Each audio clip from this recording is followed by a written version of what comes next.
আমাৰ সকলোৰে অতি মৰমৰ শিল্পী জুবিন গাৰ্গ মোৰ এতিয়াও এনেকুৱা লাগে যেন সি আমাৰ মাজতে আছে। কাৰণ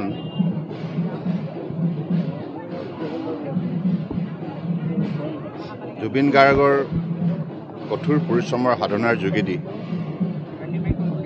অসমীয়া জাতীয় জীৱনলৈ যি উল্লেখযোগ্য অৱদান আগবঢ়ালে জাতিয়ে কেতিয়াও পাহৰিব নোৱাৰে।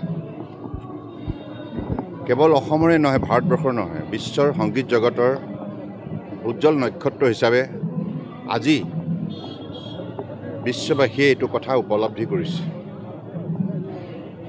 কাৰণ আমি খুব ঘৰুৱা আছিলোঁ। মোক সদায় জুবিনে সৰ্বদা বুলি খুব অন্তৰংগ আলাপ কৰিছিল আৰু ক'ব লগা কথাবিলাক খুব স্পষ্টভাৱে কৈছিল।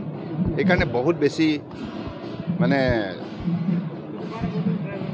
কি ক'ম মই জুবিন সদায় থাকিব আমাৰ মনত, সদায় থাকিব।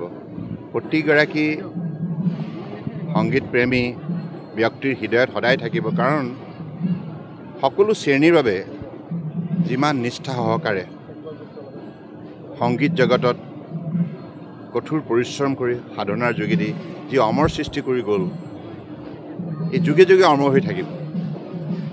মই ঈশ্বৰৰ ওচৰত প্ৰাৰ্থনা জনাইছোঁ জুবিন য'তেই আছে সদায় যেন শান্তিত থাকে আৰু আগন্তুক দিনত অসমীয়া জাতিয়ে জুবিনৰ আদৰ্শৰে জাতিটোক সেৱা কৰি যাব। কাৰণ তেওঁ এটা শক্তিশালী আদৰ্শ প্ৰতিষ্ঠা কৰিলে, যি আদৰ্শত আছে মূল্যবোধ, মানৱতা, আন্তৰিকতা, ভাতৃত্ববোধ। আজি এই কথাবিলাক ইতিমধ্যেই সমগ্ৰ ভাৰতবৰ্ষতেই বা বিশ্বতে বিভিন্ন ৰাষ্ট্ৰতো জুবিনৰ প্ৰতি মানুহৰ যিখিনি আন্তৰিকতা, যি শ্ৰদ্ধা, এই শ্ৰদ্ধা তেখেতসকলে প্ৰদৰ্শন কৰোঁতেই গোটেই কথাবিলাক আজি মানুহে উমান পাইছে। জীয়াই থাকোঁতে হয়তো ইমান ভবা নাছিলে, কিন্তু এতিয়া মানুহে বাৰুকৈ উপলব্ধি কৰিছে জুবিন মহান। জুবিন সদায় আমাৰ মাজত জীয়াই থাকিব, মানৱতাৰ গীত গাই যাব।